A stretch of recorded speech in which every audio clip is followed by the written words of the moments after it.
স্বপ্ন দেখেছিলাম আমার ভোট আমি দেব, যাকে খুশি তাকে দেব। আমরা দ্বিতীয় স্বপ্ন দেখেছিলাম ন্যায় বিচার প্রতিষ্ঠিত হবে। আমরা চতুর্থ স্বপ্ন দেখেছিলাম এদেশের সাধারণ মানুষ তাদের কষ্ট লাঘব হবে, তারা মোটা চাল তরি তরকারি সবকিছু ন্যায্য মূল্যে কিনবে, খাবে। আমরা সেই স্বপ্ন দেখেছিলাম। আমরা সেই স্বপ্ন পূরণে আমরা বর্তমানে দেখতে পাচ্ছি যে বাজারে সবকিছুরই দাম কম। তাহলে আমাদের স্বপ্ন পূরণে কিন্তু আমরা সহায়ক একটি বিষয় দেখেছি। কিন্তু যখন দেখলাম ভ্যাট এবং ট্যাক্স কিছু কিছু পণ্যের উপরে বাড়িয়ে দিচ্ছে, অচিরেই এই পণ্য যখন ট্যাক্সের আওতায় চলে আসবে তখন এই দামগুলো বেড়ে যাবে, তখন সাধারণ মানুষের ক্রয় ক্ষমতার বাইরে চলে যাবে, তখন তারা কষ্ট পাবে। আমরা এই কষ্টগুলো দেখতে চাই না বিধায় আজকে এই অন্তর্বর্তীকালীন সরকার, এটি হচ্ছে জনতার সরকার, এটি কোনো আকাশ থেকে পড়েনি, এটি হচ্ছে এক সাগর রক্তের অর্জিত সরকার। এটি হচ্ছে আমাদের অনেক ভাই চোখ হারিয়েছে, হাত হারিয়েছে, পা হারিয়েছে এই বীরদের এই সরকার। এই সরকারের কাছে আমরা অনুরোধ করতে পারি, আমরা তাদের কাছে আহ্বান জানাতে পারি, আমরা এই 5 মাসে এই সরকার ক্ষমতায় আসার পর তারা অনেক ভালো কাজ করছে, আমরা তাদের কাছে আরো কিছু ভালো কাজ প্রত্যাশা করছি। আমরা প্রত্যাশা করছি যে এই সরকার, তারা একটি অন্তর্বর্তীকালীন সরকার, তারা একটি নির্বাচনী রোড ম্যাপ ঘোষণা করবেন এবং সেই নির্বাচনী রোড ম্যাপ ঘোষণার মধ্য দিয়ে জাতি একটি নির্বাচনমুখী হবে।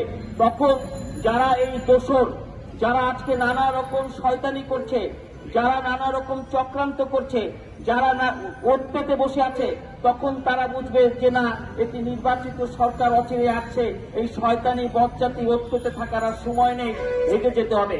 তখন কিন্তু তারা পালিয়ে যাবে। আজকে কিন্তু তারা নানাভাবে ষড়যন্ত্র করছে, চক্রান্ত করছে। এই 5 মাসে আমরা কিন্তু কম খেলা দেখিনি। একসময় অবাধুর খেলা তাদের বলতো খেলা হবে, এবং তাদের দোসররা এই 5 মাসে নানা রকম খেলাধুলা করছে। আপনারা দেখেছেন এই প্রেস ক্লাবের সামনে কখনো আনসার লীগ এসে তারা এখানে দাঁড়িয়েছিল। আমরা দেখেছি শাহবাগে ছাত্রলীগ, যুবলীগ ধুতি পাঞ্জাবি পরে তারা হিন্দু লীগে পরিণত হয়ে গিয়েছিল। আপনারা দেখেছেন এই সচিবালয়ে তারা প্রবেশ করে ফেলেছিল। এরকম ভাবে এই 5 মাসে তারা নানা রকম নৈরাজ্যকর পরিস্থিতি সৃষ্টি করেছে, কিন্তু তারা ছাত্র জনতা এখনো জেগে আছে বিদায় তারা কিন্তু সেই নৈরাজ্য করে টিকতে পারেনি। আমরা আজকে স্পষ্ট ভাষায় কিছু আহ্বান জানাতে চাই। আমরা বলতে চাই, আজও কেন ইলিয়াস আলী, চৌধুরী আলম, সাজুদুল ইসলাম সুমন ফিরে আসেনি? এই 5 মাসের মধ্যে যারা গুম হয়েছিল তাদের তো ফিরে আসার কথা, তাদেরকে কেন আজও ফিরিয়ে দেওয়া হয়নি? আমি আজকে বলতে চাই, অচিরেই এই গুম হওয়া মানুষগুলোকে তাদের মায়ের কোলে ফিরিয়ে দিন। আমি পরিশেষে আজকে এখনো যারা ক্রসফায়ারে আমাদেরকে হত্যা করেছে, আমাদের নুরুজ্জামান জনি সহ হাজার হাজার নেতা কর্মী হত্যা করেছে, সেই সমস্ত পুলিশ কর্মকর্তা, র্যাবরা এখনো বিভিন্ন জায়গায় বহাল তবিয়তে আছে।